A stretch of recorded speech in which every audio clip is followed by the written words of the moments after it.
What's happening, guys? Welcome to a new episode of Just the Radio. Got two new IFBB pros in here. One of the guests have been here before, and a new guest. Honored to have both of you here. Youri and Tyrone. Guys, thank you so much for coming through. Youri, we'll start with you, bro. What's up? I'm all good. You can call me an IFBB pro now.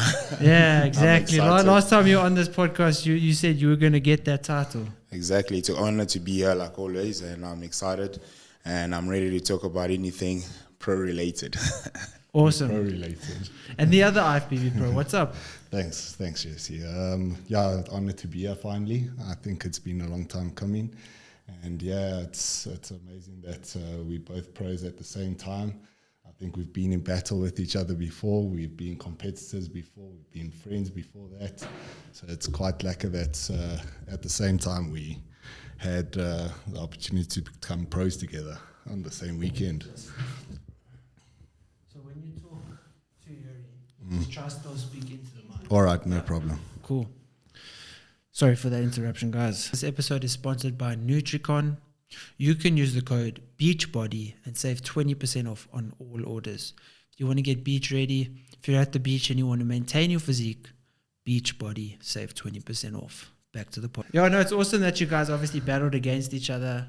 You both now, this past weekend got your pro cards in separate categories. Yeah. But at the end of the day, it doesn't take away from the fact that you still were extremely and exceptionally, competitive against each other. Yeah. But now we're all friends. Were you friends when you were competing against each other? We actually went to the same gym in the south together in Meyersdal. That's where we first knew each other, and we used to train with each other. There was a common friend called Wesley. Yeah, and we used to train with each other quite often for the first few years. And then I think I got into bodybuilding in the IFBB Federation, before Youri actually got into bodybuilding. And then I got into classic bodybuilding, and then he did his first show, got into, I think it was just normal bodybuilding because he was a freak. Still is. He still is a freak, yeah. So, and then we started doing our first show first time we stood against each other was at the, what was it called? Was it also? Huh? No, it was NPC. Yeah. It was the Big Man. Also Big Man, eh? Yeah, I was there as well, actually. Yeah, that was the first time we stood against each other, and then since then we've just been like pushing each other. Even though we haven't been training together, we've just been pushing each other to like really say that we're gonna, I can't wait to stand next to you again or and stuff like that. So, the thing is that I'm gonna rewind it a little bit. So basically, like you said, we trained at the same gym and stuff, and fast forward, so we would always chat to each other and push each other, but pushing each other in a way that we're competing against each other. But he will send me his updates. I don't know how this happened. The things that he'll send to his coach, he will send it to me as well. We'll do it, vice versa and all of that stuff. So, it's one of those guys that Tyrone's one of those guys. Wait, I need to know, it's Tyrone or Tyrone? Because, the way that's... It's Tyrone, but everyone calls me Tyrone. That's Tyrone.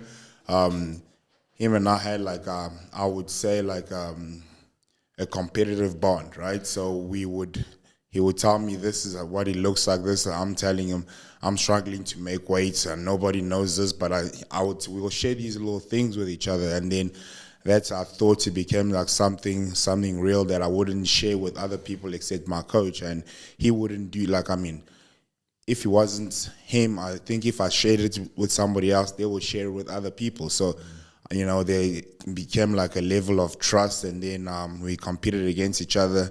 Until this day, I've never told them this before. I still think I whooped your ass. I'll just laugh that off because I think it's funny.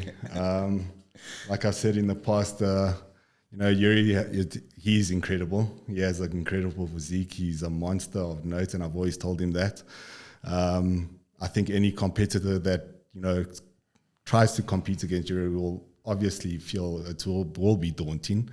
But I have a flow that's pretty undeniable. And my stage presence, obviously at that time, I don't know how his stage presence is right now. It's obviously improved quite a bit. So you never know what it is going to be like if we have to stand up next to each other, because he still is a monster. But yeah, it would be something to look at. But you know, that healthy rivalry and that competitive rivalry, it's not negative where, you know, you see a photo of his updates and then, you know, you get in your own head and then you stop working. You know, it's only going to motivate you to work harder. Yeah. It's the same with, you know, surrounding yourself with people that maybe make more money than you or are more successful in other aspects of life. It makes you work harder, and it makes you, you know, want to achieve more because you're surrounding yourself with people that are constantly striving for more, and it motivates you because you also just don't want to become complacent. Exactly. So now, how is the feeling? Let's start with you, Youri. You know, turning pro, because it's been a long time coming and you've been working for it, and everyone knows you've been working for it. And, you know, last weekend it was the day where all that hard work accumulated and you got the card. You know what? I was waiting for something like miraculously to happen like that, right? It feels the same. But I eventually changed my name on Instagram to IFBB Pro. I did it today before I came here. I did that. It just feels the same. You just got to get back to work. And I think the difference will be when we do, when I do my first pro show and where I stack up. Maybe I always say maybe I'm delusional. I'm not as good as I think I am. I just need to stand up against these people and see where I am so that I know where to improve and stuff like that.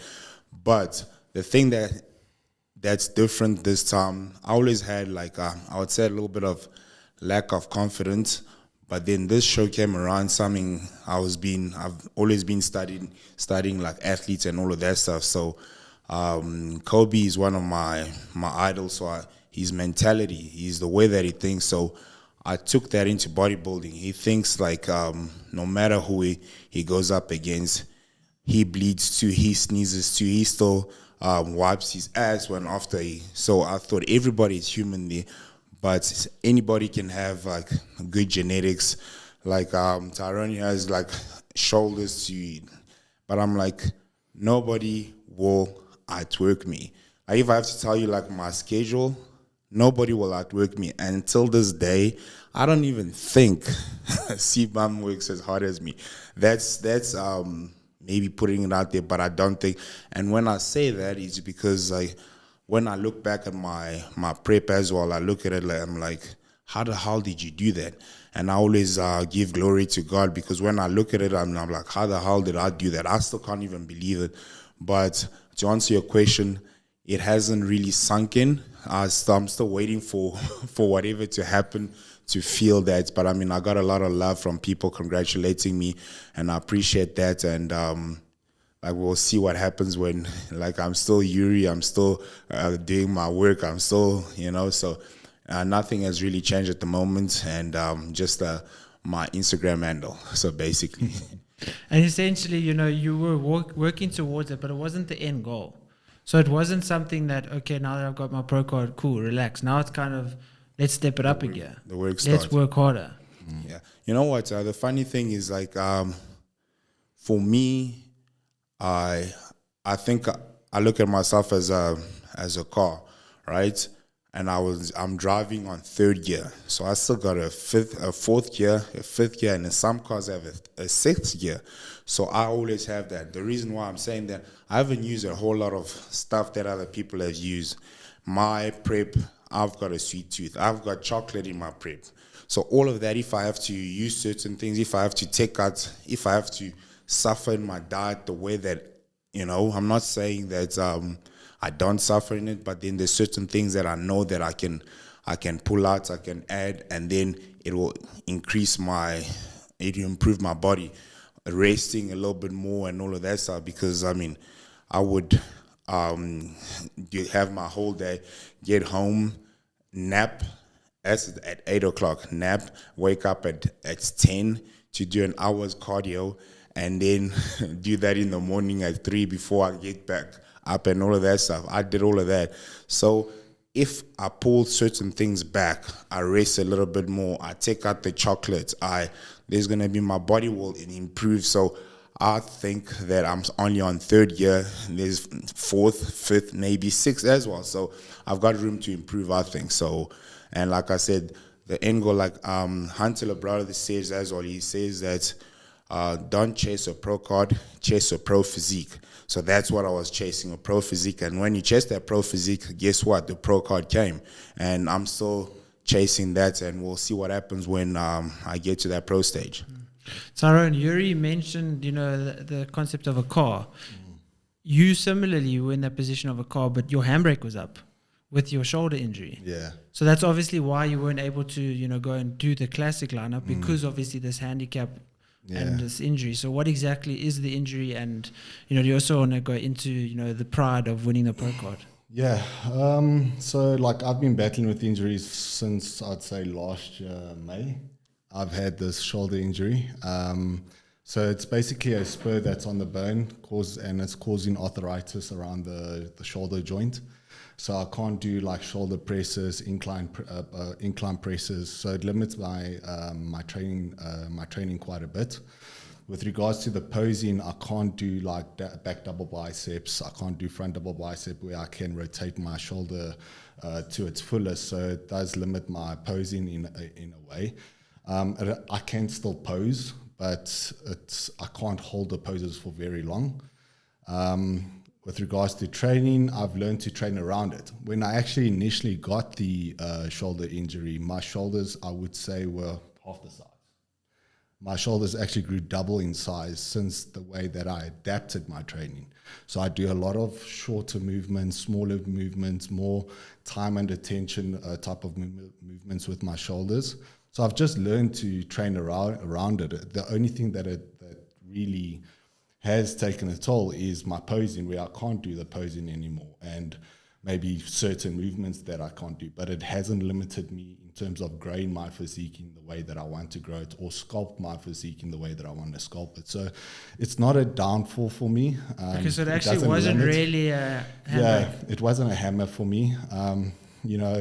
As every prep comes, there will be niggles here, like my knees giving me issues. I am 32 years old, so it's coming to a place where I'm starting to get a lot of joint issues, and like, I don't really have health issues at all. But yeah, like Youri says, he feels he's the hardest worker in the room. Trust me, I don't think he is. He hasn't seen me yet.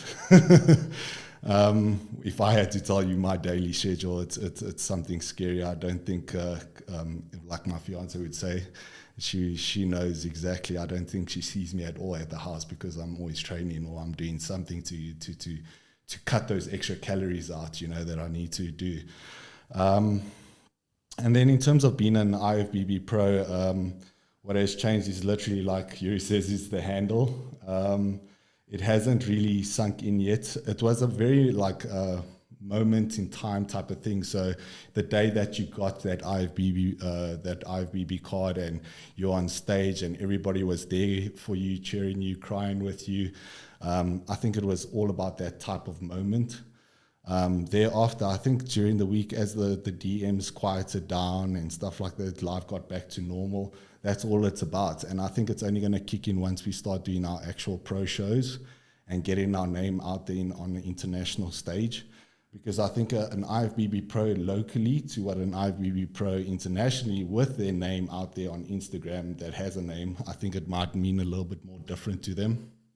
Whereas for us, it wouldn't be that much of a big deal, because nobody's making a big deal about it, So I think until we get into our pro shows and we start making names for ourselves and winning titles and competitions, then I think it will start to sink in then. And then also, have you set dates in terms of, or looked at dates potentially when you would like to go? Well, with myself, my coach, JP Hoon, we have spoken about it. He's already set into motion a plan to do a recovery phase and then into a improvement phase. So like a bulk. And we're looking at maybe at the end of around October, November side, because there's a long streak. Because what I want to do is I want to try and travel to a place where there's a few competitions in the row, like one after the one place. Let's say I go to the States and there's one in California, then one in Pittsburgh and one in Texas or whatever. So I can at least travel along those things, because I learned from the last time when I did attempted my pro card in Romania and I did the one show there, I came third in my men's physique line up there. And guys that I beat there literally did a show after that, let's say in Austria, just a short distance away, and they got their pro cards. So if I had the opportunity and the funding to do that, I would have obviously done something like that. So, and also get your name out there. I think the more stage presence you have in the Pro Show League and they start seeing your name, they start putting the name to the face, you'll obviously get recognition, and they'll start recognizing you and giving you more like top placements. And you, plans? You know what? He hit the nail on its head, but then at the same time, America is so big that from traveling to California to Texas, it will be expensive. Like it will be like going to another country. So for me, I'm thinking like Europe is like you can take a train, you can take whatever. So, but as well, the thing is that I don't know. I haven't spoken to him about it, but obviously, if he finds we find shows like if there's two people or whatever, cost saving is like we can do certain things like that where we we're not doing the same. Well, I hope we're not in the same category. It doesn't come back to classic. Then if he's still there, we can go to the same places. B&Bs will be half or whatever. So certain things like that we can talk about it. But for me, I'm thinking do shows like, let's say, in India. The population in India is huge, right? So if you do a show in India and then you just get like a huge fan base, that's my thinking. I haven't spoken to my coach about it, but my thinking is like do shows like in Malaysia, in China or whatever, those kind of shows where the population is so big, so you get like a following like that, so you get your name out there a little bit quicker, right? Not quicker, but a lot of people follow you. And then I've got I think then I'm going to start focusing on my apparel. For example, I sell a t-shirt for $20 and the population is big there. Just like at the end of the day, yes, I love the sport, but at the end of the day, I've got to make some money, right? So at the end, I'm trying to make that money. I'm trying to get my name out there. I'm trying to do all of this and travel as well. So my plan is I'm going to look at the schedule, or if it's in Europe, like Europe is cheaper to go around like that. And then if it's in America, but America, like I said, is so big that if it's in the East Coast, then I know that I can do in Maryland, I can do New York, I can do, but those are big shows, right? So I still, like I said, when your name is out there, then the judges kind of like starts giving you a better look, because you could have a great package. Like right now, the classic physique at the Olympia, there's like 100 and something competitors. Like there's a crap load of people, and good guys will be overlooked. They're going to look at the main guys. So if you have your name out there, so the judges are kind of forced to look at you. So I just want to have that opportunity to be looked at. And when you get that opportunity to be looked at, maybe as good as anyone else, right? So so that's my vision and goal, and we'll make it happen. And I think, you mentioned a good point there in terms of, building that brand awareness and, creating a personal brand, so that, like in India, they love bodybuilding. They love, look at John Lucas, how well he's done by being in India. So people always say like, social media, it's unfair that they will look at the people with more followers, or it's wrong that they look at these athletes with more followers. But at the end of the day, it's just part of the sport. It's the same way your posing is a part of the sport. It's marketability. Yeah. If they can make more money off you and you're a better representation of their brand, that's just part of it. It is what it is. If you've got 1 million followers, they just are going to probably prefer you over someone else's body. And that's just, it's not just, and in today's technology, it's not just about how you look on stage. Yeah. It's so many aspects. It's, you know, how you interact with people backstage, the amount of publicity you bring the federation. It's everything. It's not just 100% how you look. And essentially, I think it is just what it is, and you kind of just have to go with it. And there's nothing else that you can do, because like, other than just, you know, play the game the way it's made. I agree with that. I mean, if you look at, the perfect example that comes to mind when you say that is Urs, you know, the Miracle Bear. He's a classic competitor from, you know, Germany. And if you look at him, nobody knew about him 2 years ago at all. And he came from literally last season where he did a few shows after each other. And what he did is he just made these bonds with people backstage and made friends with athletes and stuff like that.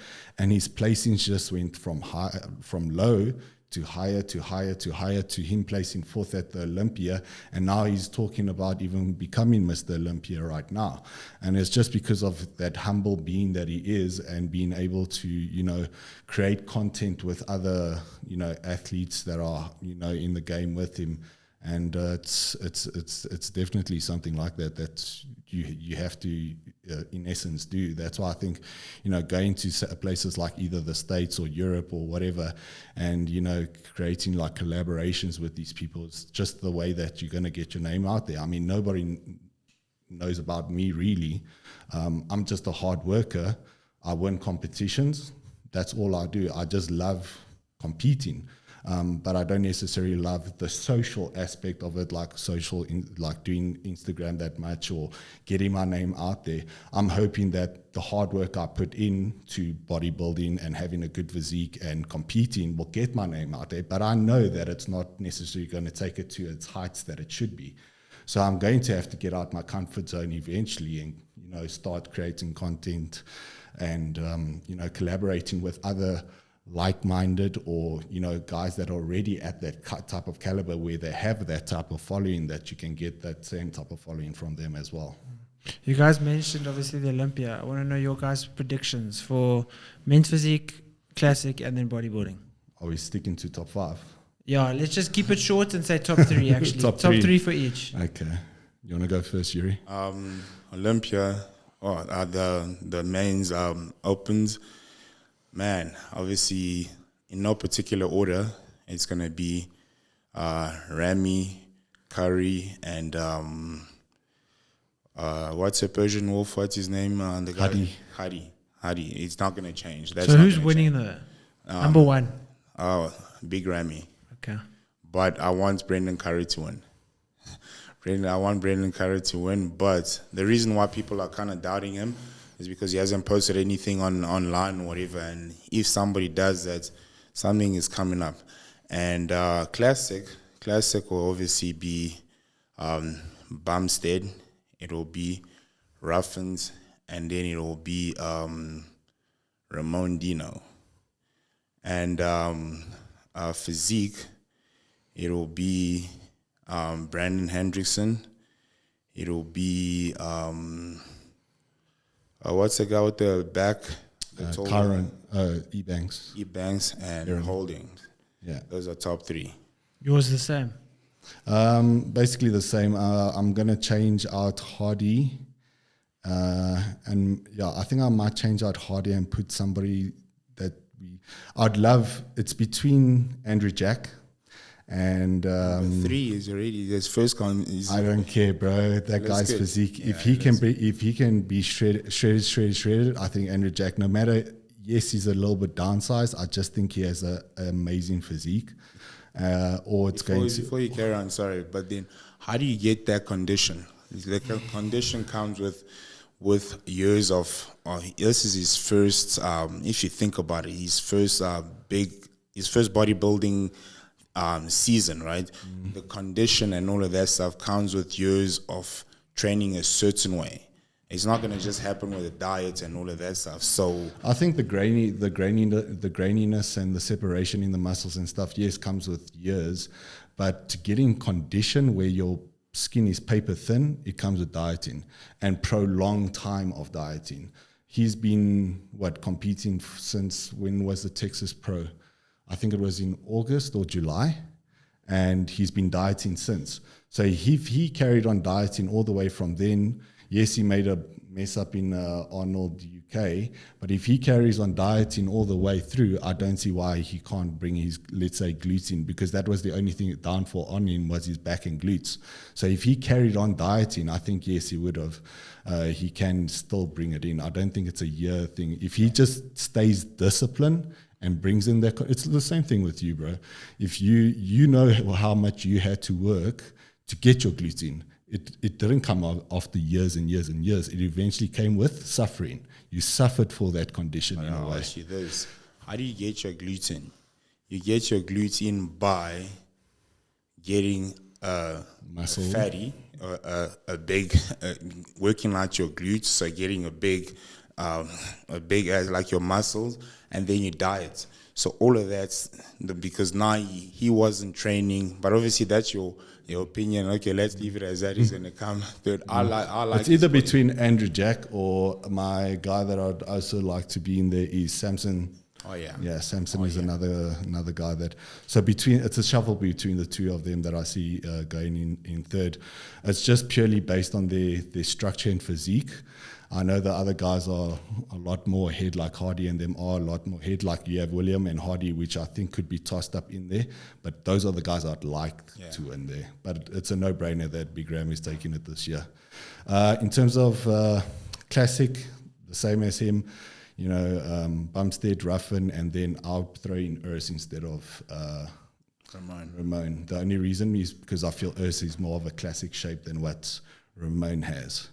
In terms of Sibam being dethroned, do you think that'll happen this year? With the improvements he's made, like he's really been that guy that stayed quiet and just really put on a lot of muscle. It's amazing, like seeing him now, especially with his new coach. He's looking huge, and I don't see anybody taking it away from him. The thing that you were talking about, like. Being an ambassador or representative of the sport, he's got for the sport as well. It's unfair. I mean, bodybuilding is a glorified beauty pageant, right? It's unfair that they will give things to him because of his following, but he backs it up. If it was somebody else, I mean, he backs it up in terms of his physique. But as an ambassador, he's doing such a great job. He has a mullet. Everyone has a mullet. He has a mustache. Everyone has a. I mean, it used to be like a creepy look to have one, right? Now it's just like excuse my whatever. Like it was like a 70 porn star topper look, right? But now everybody has that because so now if you keep him up there, not saying that they're doing it that's what I'm saying, he's backing it up. But if you keep them up there, it brings eyes to the sports for people. It's a good thing and a bad thing because a lot of people are doing it. I'm a guy that studies a lot of things. Like, I know the sports. I go into it and I know it. There's people that you ask, who's this guy in the bodybuilding, whatever, they don't even know, but they just know. So for those kind of people, yes, bodybuilding is for everybody, but I don't think they take it seriously if you don't know certain things about it, and then that is kind of like disrespecting the sport. But he's bringing attention to the sports, and then when you do that, it's gonna be like people like us that's kind of just like turn pro. Maybe we can get like sponsors because there's a lot of people now looking at the sports as well because of CBAM. But getting the throne now, he's not gonna do it. I don't know if you guys saw, but I don't know. He's arm with a tattoo on.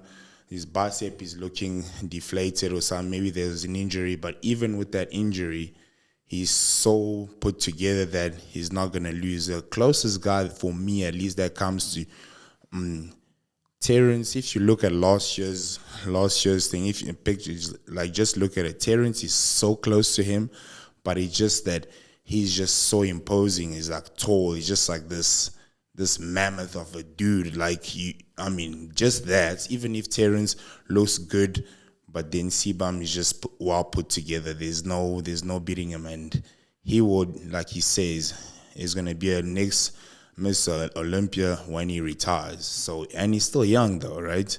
I'm older than that guy. So that's the thing. He's still super young, so he's not going to get dethroned anytime soon, I don't think. And you mentioned being the ambassador for the sport and ambassador for the bodybuilding in general. If you look at someone like Ryan Terry, who's also similarly much an ambassador in terms of following, constantly posting on YouTube or whatever, he doesn't have, the physique. He does obviously back it up and look amazing, but he doesn't back it up enough the same way C-Bum does. Where, yes, C-Bum is also getting looked at more because of the name that he's made for himself, but whereas Ryan, he's not getting looked at and being put ahead of other people because of his name. Yes, he's got a massive name and he's probably like as many views and stuff on YouTube as C-Bum, but he's not getting put up there just because of the name. I think it goes hand in hand. It's your physique with your name and what you do with it, C-Bum, when he came out, it was a wow. Like, it was this young guy that just came out and he won his his pro card in bodybuilding and came into the classic when classic physique just came out, and he has this guy that comes in that just fits the criteria completely, and that's the thing with him. Whereas Ryan Terry, he's been in the game so long that with the new guys coming in there that has the most perfect physique, he's going to get overlooked eventually. I don't see Ryan Terry, depending on where he's competing, I don't see him being anywhere near the top 5 anymore. He has made but that's someone at least that every single year has made drastically massive improvements that you can definitely see. Then the thing with Terry, I think for me, you guys don't have a weight cap. People are huge now. Terry's got the the best abs, and that's about it. If you look at other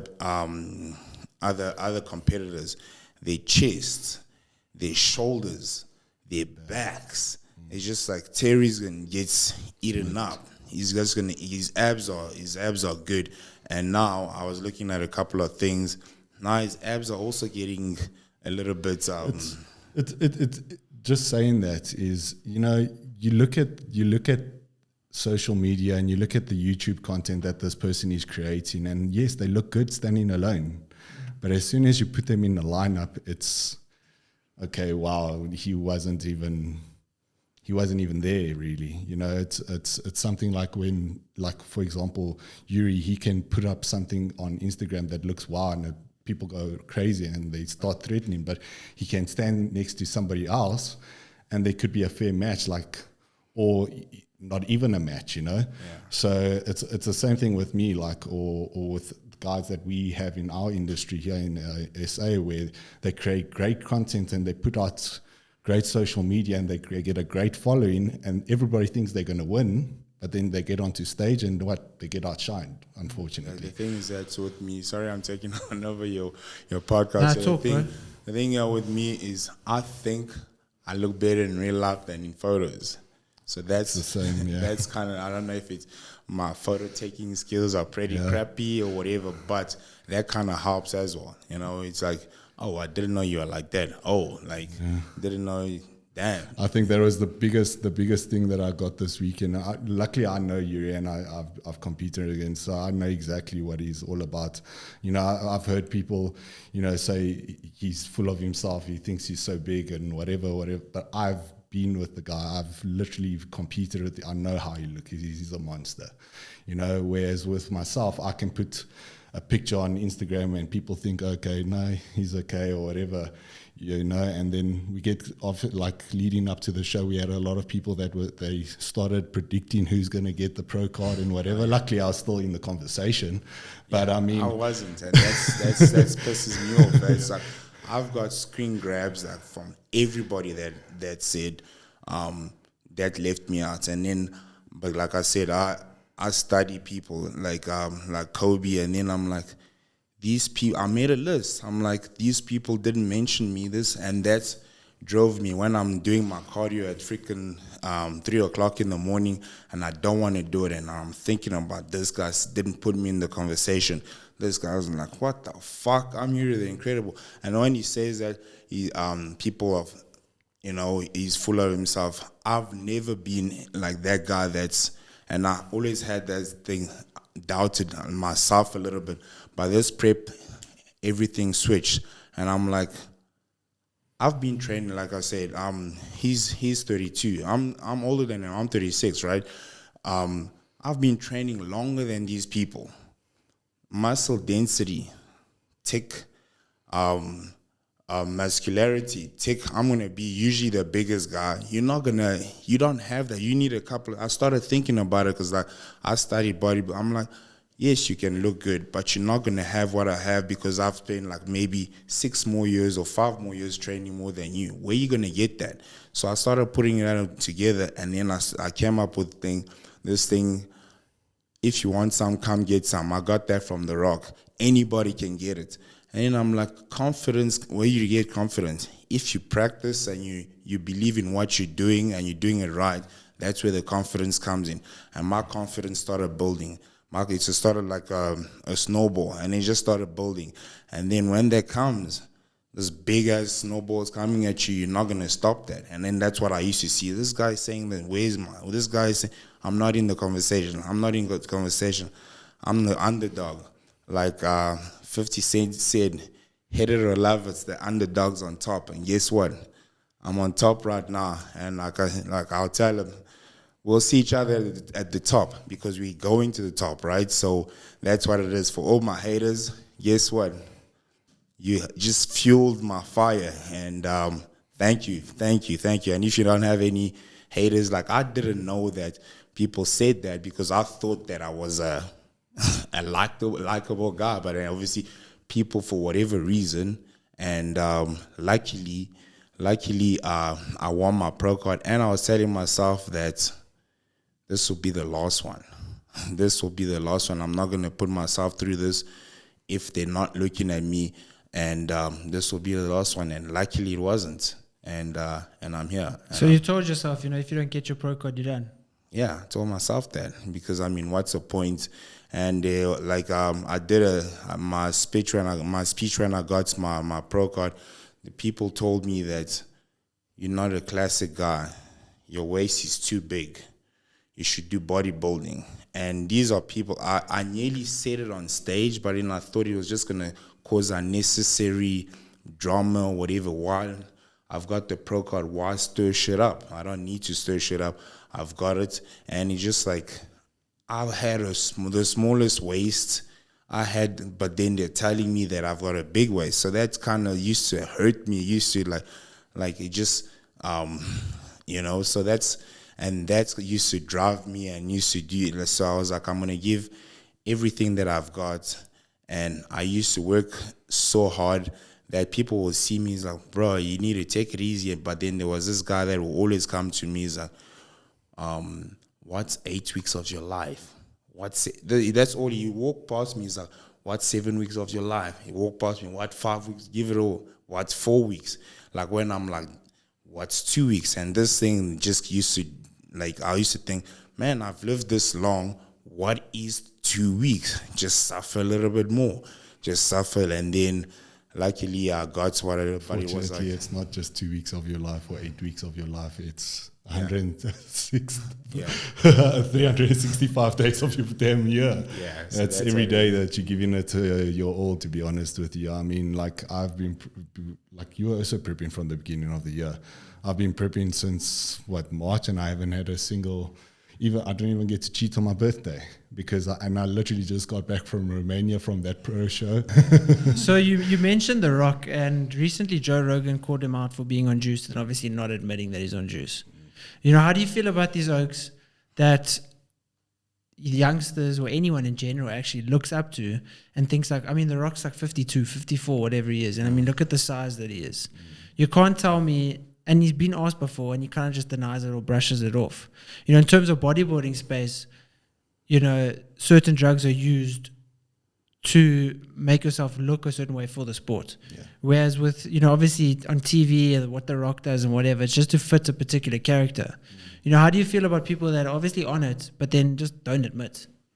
Especially like someone like The Rock, who's obviously such a big household name, but then lies about it. I think it all depends on what work they're in. Like somebody like The Rock that has a high name for himself, and if he has to admit to doing something like that, it could jeopardize his career. So I understand that. But for somebody like us that are in a bodybuilding industry and that are athletes, I don't see why not, unless our sponsors or whatever like that tell us not to. That's a different story. However, I think if I was me being a truthful person, I'm very open about what I take or what I do or whatever. I'll never endorse anything, but I would be open enough to tell my sponsors they can't tell me what to do, because I need to be truthful so that the mistakes I've made in the past and the stuff that I've taken in the past, the next person or a younger person doesn't make those same mistakes. So that's the only view I really have on it. Yeah, for me, it's I don't think he has to say anything, because, like he said, his industry, because there's so many eyes on him, and if he says he takes something specific, 9-year-old kid's gonna want to do that, and then there's gonna be people that's gonna get hurt. So people that know. So if you take someone, everybody has the right to not say whatever. He doesn't need to say that, because when you get older or whatever, you would know that I don't think he's natural. Do you think he's natural? No. Exactly. So so he doesn't have to say it. Yeah. So the people, so now a 10-year-old kid or whatever, 16-year-old or whatever, they say The Rock is doing this, and I'm sure he's got like a flipping plethora of doctors that are there that gives him knows he has to take this, he gets his blood work done all the time, so he can do it safely. So now if he says it, there's gonna be a lot of people hurt. So I think he should just go and not say it. He doesn't need to say it. I'm glad you guys said that. So now someone like Liver King, who's obviously just been exposed, right? He is selling products and saying he looks a particular way because of those products. So he's essentially a con artist, because he's conning people into saying, I look like this, even though I'm also 40, whatever, 50 years old, buy my products and you can look the same. Yeah. So that's, like, I understand he's also a massive name. I mean, over 1 million followers. If a kid hears that he's taking juice, they might do the same and injure themselves and hurt themselves for their future. But at the end of the day, he's selling products and in the same way damaging people, because now they think, they're going to look like him if they buy these products. They might spend all their money and then they don't look like him, and then he's just been lying to them. That's a different thing, because for you to know Liver King, you probably have to be in the fitness industry, right? And if you're in the fitness industry, you kind of know a bit about certain things. People know The Rock. They don't know about anything else, Just like me, you're looking at going to this game when I was looking at the protein powder, you see this jacked dude. I'm thinking I'm gonna drink this whole damn thing. But you don't know. But for you to know Liver King, you have to be in the, like, I'm sure that somebody that's gonna watch this podcast has no idea. We know Liver King because we're in the industry. But so now what he's doing is selling to people in the industry. Yes, I say that he's a con artist. You shouldn't do that. But he's also selling to people outside the fitness industry. I mean, he's got more than 1 million followers. There's no way 1 million people are all in the fitness industry. I think a vast majority, probably even more, are outside the fitness industry. Because, I mean, with over 1 million followers, I think most no of his way. sales are coming from non-fitness. Non-fitness. Because fitness people are going to be like, no, this guy's dumb. I'm not going to go and get liver extract in a capsule because I'm going to look like Liver King. I mean, and also, I mean, I don't know if you guys have watched any of those videos where he's been exposed. And I mean, the amount of gear and growth and everything that he was taking, and now he's just claiming, like, I understand, with The Rock, not promoting it or not even saying what it is, because young kids will do it, and they 100% will.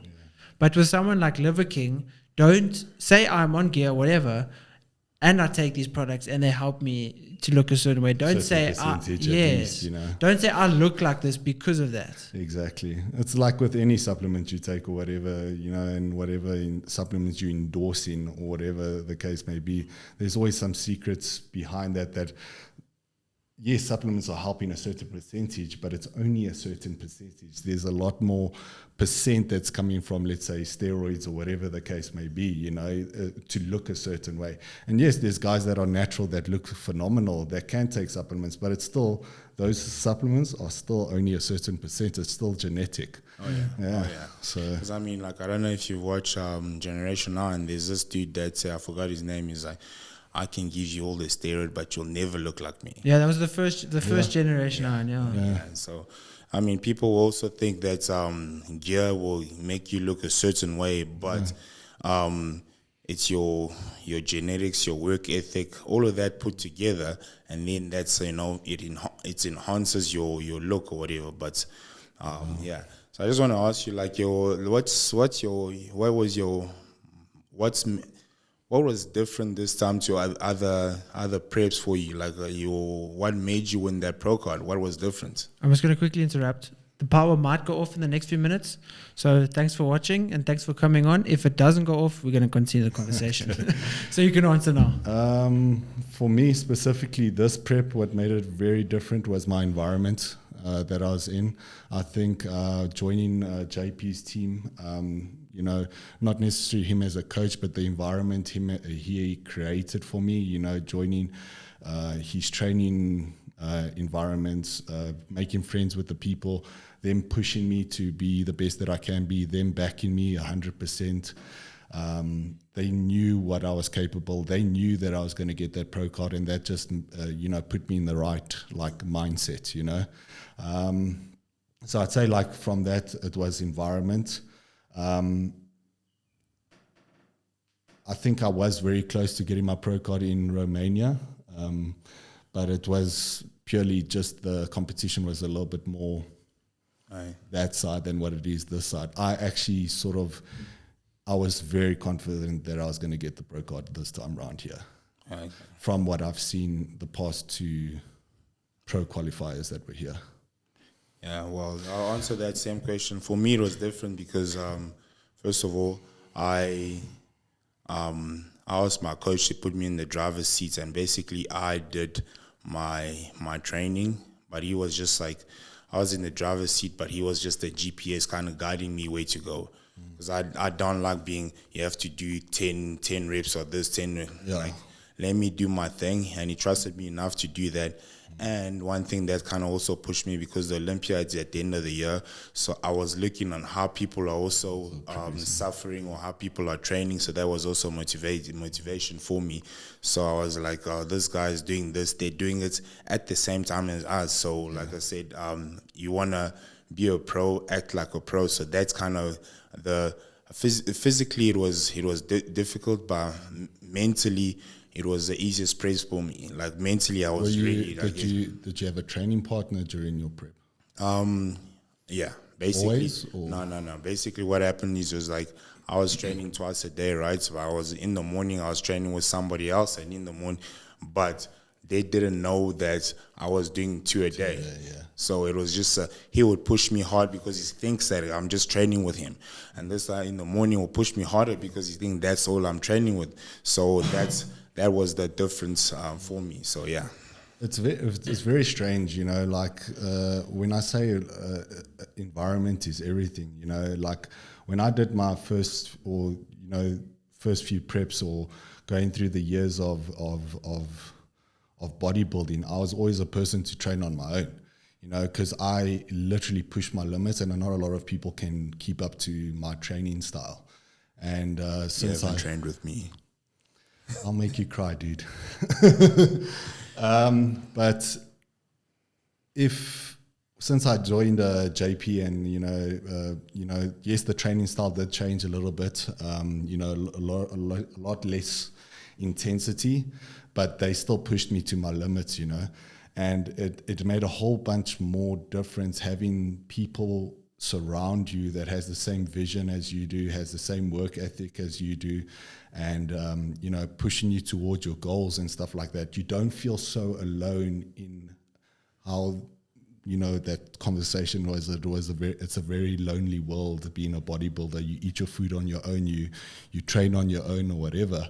But being around those type of people and being around like training partners that push you and that have the same thing, it makes a big difference where it doesn't feel like a lonely road that you're on, So that to me was a very big difference, and I'm grateful for that. So obviously with Olympia being so close, I want each of you to maybe think about this and answer this question. Is there someone now that's going to be on the Olympia stage, let's say like within the top 10, top 5, that you look at their body and be like, no, if I was actually there, I could be better than this guy? Or would look at obviously men's physique for you because, that's essentially what you would be doing now if you had to be there. If I look at the top 10, I don't think at this moment in time I could say that I can beat anybody there right now, But is there people on that Olympia stage? Yes, I can definitely be on that Olympia stage that I can beat a few people there. There is a few, I can't name them all or whatever, but there's definitely guys that I feel picked the right shows and got that Olympia qualification purely based on it being a small show, So I don't see why not. Yeah, I mean, he answered it very well as well. So right now, for me to be able to answer that question, like you said earlier, Instagram and real life is different or whatever, or pictures of the show. I would like to see somebody face to face, and I'll maybe be like, that's how I started bodybuilding as well.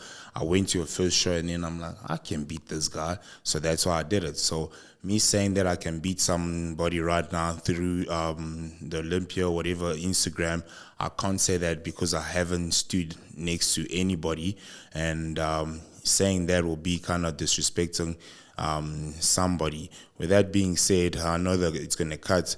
One thing that also kind of like pushed me a little bit harder, like I said, I come from a background of sports, right? So basically what happens is, like, if Manchester United is playing Liverpool, what they do is they will sit down and study their opponents.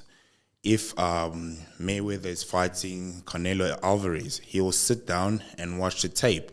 If Lakers is playing Miami, they'll sit down and watch the tape. And people always say, I don't care who's standing in that lineup, it's all about me. For me, that's very, very disrespectful to me. Like, if I'm going up against him, I know that his shoulders are something else. I'm studying him, I'll be like, what can I do to beat him? But then other people don't do that with me. So I get disrespected. I'm studying because I respect every damn body. I respect him. I'll be like, his shoulders, his waistline, what can I do to beat him? That's because I'm not going to fixate over him and let him live in my head rent-free. And I'm going to do that. I'm going to study him and try improve certain things, my strength, so that it's kind of neutralizes him. That's mean. I'm not saying that I don't care that he's him. I'm respecting him. I'm respecting him because he's going to stand next to me. And other people are like, I don't care who's standing next to me. Guess what? I whooped your ass now because you didn't care that I was standing next to you. If you did your homework and studied that Youri's got this, Youri's got that, and you worked a little bit harder on him, maybe you could have beaten me. But you didn't do that, and I did that. Sorry, how are you going to do that with, let's say, guys overseas that you don't even know? Let's say we don't. I'm not talking about top 10 or guys that you know on Instagram. Right. How are you going to do that with unknowns? Yeah, but like, for example, when I went to Romania, there was nobody. I knew nobody there. Exactly, I couldn't study them or whatever. You can't do that when there's unknown. Yeah. But then, for example, like, we knew a little bit of who was competing, and we didn't know that. But the people that you know, you give them that respect and study them. But if you go to the unknown, what you can do is just work on your strength and your weaknesses and just improve that, because you don't know. But then you become like, let's say, the Olympia. If we're talking about the Olympians, there's a list, and they know who's competing, and everybody or their coaches will sit down and be like, this Earth's got the base conditioning. Do you feel anxious or anxiety doing those studying other people? No. The reason why I'm asking that is, like, competing at the Romania show, I knew nobody that I was going to compete against, and there was nobody that I could look up. I couldn't go into the thing, see what other people are doing, see if they're doing better than me. Whereas this show, yes, there were people that were calling me out, so I knew who was going to compete and stuff like that. But it made me anxious. It made me feel like I have to worry about somebody, or I have to worry about what they're doing all the time. Are they outworking me or whatever? Whereas with the Romania, it was more like I was focusing on myself, See, I'm the other way. I'm the other way around. Like not knowing will make him. That's anxiety. What is anxiety? Building something in your head that hasn't happened. Yeah. Not knowing will give me anxiety, but knowing that you're competing will give me confidence because I know what to work on. I'm the other way around. Does that make sense? Yeah, I guess. I think for me, obviously not now with bodybuilding, but it doesn't matter who the opponent is. Yeah. I'm doing everything 100% absolutely to my max. Yeah. Me knowing about them, not knowing about them, my work ethic's not going to change. Yeah. My amount of work's not going to be any different because I want to be the absolute best regardless of the opponent. Yes. So knowing about the opponent or not knowing about the opponent, you're giving 100% either way. I definitely think like knowing your opponent does work to your advantage in terms of the way you can display your physique to better yourself in a certain position if you know that they're going to do it. But do you think C-Bum does that? I don't think he does. No, he doesn't. I don't think he does. He's on top of the. C-Bum just does the work essentially. Like he doesn't. And I think that's. I think a lot of people, they say they don't, but are they not really looking at their competition? I don't think. But I think if you are the best at anything, you most likely are going to know, like, because like let's look at bodybuilding, right? It's sorry to cut you off. No, it's sure. easier to chase somebody than being chased, because when you're chasing somebody, you can pace yourself. When somebody's chasing you don't know. That's a perfect example for anybody that has done CrossFit.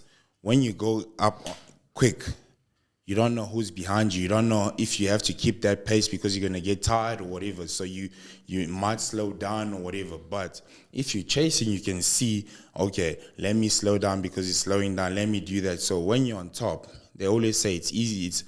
The wolf on top of the hill is not as hungry as the one climbing it.